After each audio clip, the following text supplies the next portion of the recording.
Hello friends, welcome back to my channel history special. I hope you all are well. दोस्तों, आज आप लोग जानेंगे रूसी इतिहास की एक सबसे महत्वपूर्ण घटना रूसी क्रांति के बारे में। मैंने इस टॉपिक को 2 चरणों में बांटा है, जिसमें हम आज पहले चरण की बात करेंगे, यानी कि फरवरी मार्च की रूसी क्रांति के बारे में बात करेंगे, और जो अक्टूबर नवंबर की क्रांति है, रूसी क्रांति, उसकी चर्चा हम नेक्स्ट वीडियो में करेंगे। तो चलिए करते हैं आज की टॉपिक की शुरुआत। इंट्रोडक्शन। रूस की क्रांति विश्व इतिहास में सबसे महत्वपूर्ण घटनाओं में से एक है। सन 1917 में रूस में 2 क्रांतियां हुई, या फिर कहें, जैसा कि इतिहासकार मानते हैं, कि यह एक ही क्रांति थी जो 2 चरणों में हुई।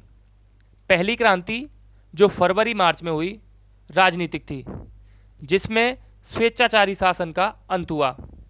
वहीं दूसरी क्रांति, जो अक्टूबर नवंबर में हुई, सामाजिक थी, जिसके द्वारा विश्व में सर्वहारा वर्ग यानी कि प्रोलेटरेट वर्ग की स्थापना हुई। अब हम विस्तार से रूस की पहली क्रांति अर्थात फरवरी या मार्च की क्रांति पर चर्चा करेंगे, किंतु इससे पहले प्रश्न उठता है कि यह क्रांति क्यों हुई, इसके क्या कारण थे। इस संदर्भ में हम देखते हैं कि विश्व की सभी क्रांतियों की तरह इसके पीछे कई कारण जिम्मेदार थे। जैसे पहला कारण, विभिन्न क्रांतिकारी विचारधाराएं एवं परिवर्तन की मांग करने वाले राजनीतिक दल। दूसरा कारण, कृषक समस्याएं। तीसरा कारण, श्रमिक वर्गों का आंदोलन। चौथा कारण, बहुभाषियों की समस्याएं। पांचवा कारण, जारशाही का स्वरूप। छठवां कारण, 1905 की क्रांति व ड्यूमा को कुचलने का प्रयास। और सातवां कारण, प्रथम विश्व युद्ध। अब हम इनको विस्तार से समझेंगे। पॉइंट नंबर ए, विभिन्न क्रांतिकारी विचारधाराएं व परिवर्तन की मांग करने वाले राजनीतिक दल। दोस्तों, अलेक्जेंडर द्वितीय के समय से ही फ्रांस की भांति रूस में भी 1917 की क्रांति से पूर्व एक बौद्धिक क्रांति यानी कि इंटेलेक्चुअल क्रांति हुई, जिसमें बहुत से बुद्धिजीवी वर्ग उभर कर आने लगे, जैसे सर्वनाशवादी, लोकवादी, उदारवादी व मार्क्सवादी दल। ये सभी दल नवीन आमूल परिवर्तनवाद पर जोर दे रहे थे, और अलेक्जेंडर द्वितीय के समय से ही शिक्षा को भी प्रोत्साहन दिया जा रहा था, जिसकी वजह से ये बुद्धिजीवी वर्ग उभर कर आए। दोस्तों, सर्वनाशवाद से अभिप्राय था कि नई पीढ़ी मान्यता प्राप्त मूल्यों, पारिवारिक नियंत्रण एवं मापदंडों, अमूर्त विचारधारा, गीतिकाव्य एवं अनुशासन, धर्म एवं कोरी भाषण परुता के विरुद्ध आवाज उठा रही थी। तुर्गनेव के विचारों को मानते हुए यह एक ऐसी परंपरा सी हो गई कि 1860 के दशक की पीढ़ी को पुत्रों एवं सर्वनाशवादियों के नाम से पुकारा जाने लगा, और 1860 से 1870 के दशकों में अनेक शिक्षित रूसी स्त्रियों को पारंपरिक बंधनों से मुक्ति प्राप्त हुई।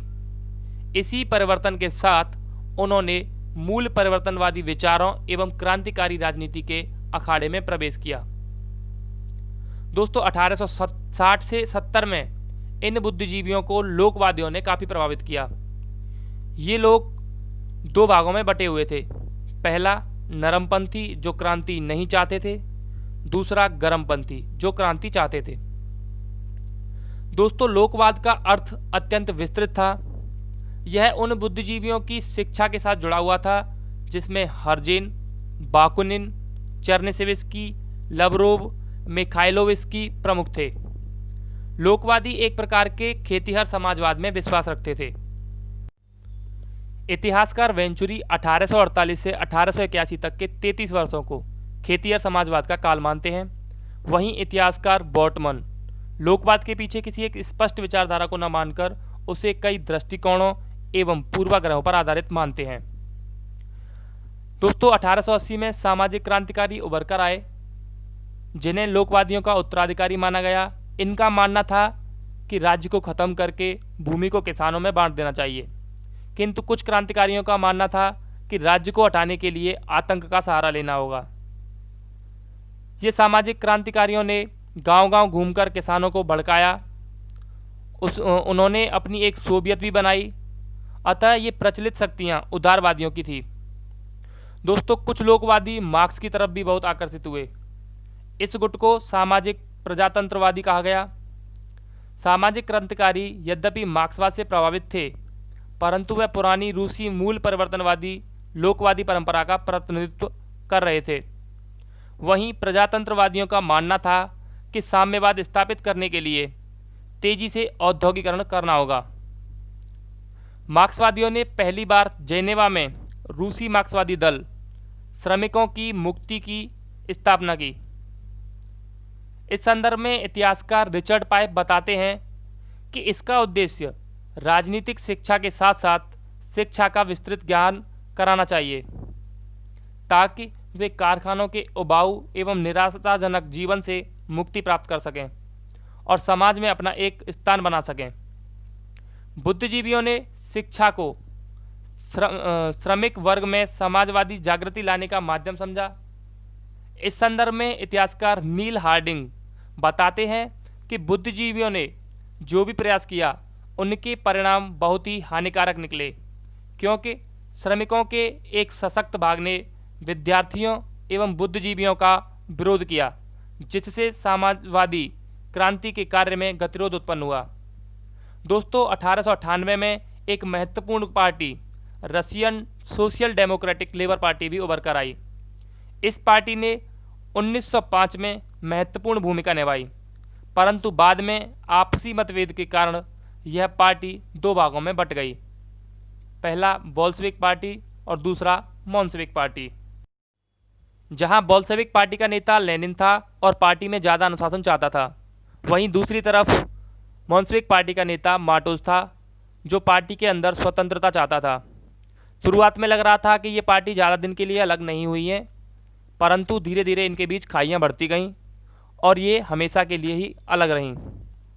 इसके अलावा इस समय उदारवादी दल भी उभर कर आया, जिसके नेता स्टार्व थे। ये लोग लोकतंत्र में विश्वास रखते थे।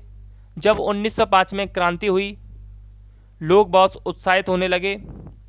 लोगों ने विरोध करना शुरू कर दिया, परंतु सर्वनाशवादियों की वजह से सरकार ने इनका दमन कर दिया। इसी समय से बोल्शेविकों ने श्रमिकों में राजनीतिक चेतना का प्रसार किया, जिससे श्रमिक और उग्र हो गए और हड़तालें बढ़ने लगीं। परिणामस्वरूप जार को सत्ता से हटा दिया गया। अब हम देखते हैं दूसरी समस्या, पॉइंट नंबर बी, कृषकों की समस्याएं। क्रांति से पूर्व रूस में 4 से 5% नागरिक कृषि पर निर्वाह कर रहे थे। फिर भी कृषि का उत्पादन स्तर काफ़ी निम्न था और जितनी भूमि पर खेती की जाती थी उसका क्षेत्रफल काफ़ी अपर्याप्त था। रूसी कृषि में यूरोपीय कृषि और अमेरिकी कृषि दोनों के नकारात्मक लक्षण मौजूद थे। फलस्वरूप रूस में प्रति व्यक्ति उत्पादन इतना कम था जितना अनाज का आयात करने वाले राष्ट्रों का होता है। इसके अलावा रूस के 30,000 भूस्वामियों के पास 7 करोड़ डेस्पाटिन भूमि थी। इसके विपरीत 1 करोड़ 5 लाख किसानों के पास 75 लाख डेस्पाटिन भूमि थी। 1/3 किसान लगभग भूमिहीन थे। कृषि का तकनीकी स्तर बहुत ही पिछड़ा हुआ था। साथ ही साथ किसानों को अपनी भूमालिकों को बहुत ज़्यादा वार्षिक कर भी देने पड़ते थे, जिसकी वजह से गरीब किसानों व समृद्धशाली किसानों में सामाजिक प्रतिद्वंद्विता की खाई बढ़ती गई। सरकार ने किसानों की स्थिति को सुधारने का बहुत प्रयास किया। 1906 में स्टोलिपिन सुधार भी किए गए, जिससे किसानों को काफ़ी राहत मिली। परंतु कुछ लोगों का मानना है कि रूस बहुत बड़ा क्षेत्र था और इसलिए सबका विकास नहीं हो सका, लेकिन कुछ का मानना है कि इससे बहुत सुधार आया। यहाँ तक कि लेनिन भी घबराने लगा कि क्रांति न टल जाए। हालांकि समस्याएं अभी भी थीं और इसकी पृष्ठभूमि में क्रांति हो गई। दोस्तों अब हम जानेंगे तीसरी समस्या, पॉइंट नंबर सी, श्रमिक समस्याओं के बारे में। 19वीं सदी के अंतिम दशक में औद्योगिकरण की वजह से श्रमिकों की संख्या बढ़ने लगी। इस संदर्भ में एलिसन ने कुछ आंकड़े दिए हैं। जैसे वर्ष 1865 में जो श्रमिक थे वो थे 7,06,000। वर्ष 1890 में ये बढ़कर हो गए 1,43,300। वहीं वर्ष 1900 में श्रमिकों की संख्या 30 लाख से ऊपर हो गई। अतः श्रमिकों के बढ़ने से शहरों की जनसंख्या भी तेजी से बढ़ी। श्रमिकों को बहुत सी समस्याओं का सामना करना पड़ा, जैसे 16 घंटे काम, कम वेतन, खाने व रहने की समस्या है। रूस में औद्योगिकरण देर से होने की वजह से वहाँ के जो श्रमिक थे उनका राजनीतिकीकरण भी जल्द ही हो गया। इस समय रूस में दो श्रमिक यूनियन भी उभरे, पहला नॉर्थ रशियन वर्कर यूनियन और दूसरा साउथ रशियन वर्कर यूनियन। इस संदर्भ में शीला फिट्जपैट्रिक बताती हैं कि रूस के अंदर श्रमिकों में राजनीतिक चेतना जल्द ही आ गई, जिसकी वजह से बहुत से श्रमिक आंदोलन उभर कर आने लगे। नेक्स्ट समस्या जो थी वो थी बहुभाषियों की समस्या। Point number D. 1897 की जनगणना के अनुसार रूस में सिर्फ 44% लोग रूसी थे, बाकी 56% लोग गैर रूसी थे और ये लोग यूक्रेनिया, पोलैंड, लिथुनिया, यूक्रेन व व्हाइट एशिया के थे। इस समय यहूदियों की संख्या 5 मिलियन थी और रूस में बहुत सी भाषाएं बोली जाती थी। निकोलस द्वितीय व पहले के जारों ने भी इन सबको नियंत्रित करने के लिए रूसीकरण की नीति अपनाई। इस समय सभी दलों में बहुत सी संख्या बहुभाषियों की थी। जब इन बहुभाषियों पर रूसीकरण की नीति थोपी जाने लगी तो इनमें राष्ट्रीयता की भावना उभर कर आने लगी, जिससे ये लोग भी जार के विरुद्ध विद्रोह करने लगे। दोस्तों जो नेक्स्ट समस्या थी वो थी जारशाही का स्वरूप। पॉइंट नंबर ई। फ्रांसीसी क्रांति की तरह रूस की सरकार भी स्वेच्छाचारी या निरंकुश थी। 19वीं सदी की शुरुआत में अलेक्जेंडर प्रथम ने शासन के शुरुआत में उदारकारी नीति अपनाते हुए कई दार्शनिकों को जेल से रिहा किया और उसने दासों की स्वतंत्रता को लेकर भी एक कानून बनाया। इसने शिक्षा के क्षेत्र में काफ़ी सुधार किए, पोलैंड व फिनलैंड को भी स्वायत्तता दी। इतने सुधारों के बावजूद भी विद्रोह होते रहे, जिसके कारण क्या हुआ, उसने प्रतिक्रियावादी नीति अपनाई और विद्रोह के खिलाफ दमनकारी नीति अपनाई। इसी बीच कई सैन्य विद्रोह हुए, जैसे 1825 में दिसंबर विद्रोह। अब होता क्या है कि अलेक्जेंडर प्रथम की मृत्यु हो जाती है और इनके बाद जो जार बनता है वो है निकोलस प्रथम। इसने सैनिक तानाशाह की तरह शासन किया। इसने बुद्धिजीवियों के साथ दमनकारी नीति अपनाई। इसके समय मुख्यतः गरीबों के स्कूल जाने की आज़ादी खत्म होने लगी। साथ ही साथ इसने रूसीकरण की नीति पर भी जोर दिया। किंतु 1855 में इसकी मृत्यु हो गई और अब निकोलस प्रथम के बाद अलेक्जेंडर द्वितीय जार बना। इस जार को अच्छी शिक्षा प्राप्त थी। इसने शुरुआत में बहुत आधारभूत सुधारों की नींव रखी। जार ने शिक्षा व प्रेस पर लगे प्रतिबंध को हटा दिया। इसने स्थानीय प्रशासन की स्थापना की व न्याय प्रणाली को आधुनिक बनाया। इसके बाद 1861 के दास मुक्ति अधिनियम यानी कि इमेंसिपेशन एक्ट के द्वारा किसानों को दासता से मुक्त किया। हालांकि इसमें काफ़ी खामियां अभी भी रह गईं। 1866 में दिमित्री कारकाजोव ने इसको मारने का प्रयास किया, जिसके फलस्वरूप यह प्रतिक्रियावादी हो गया।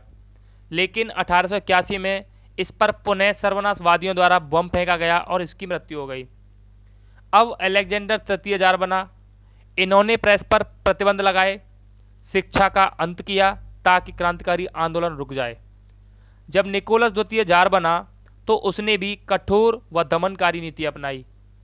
अतः इन सब से जनता के बीच असंतोष बढ़ा और विद्रोह होने लगा।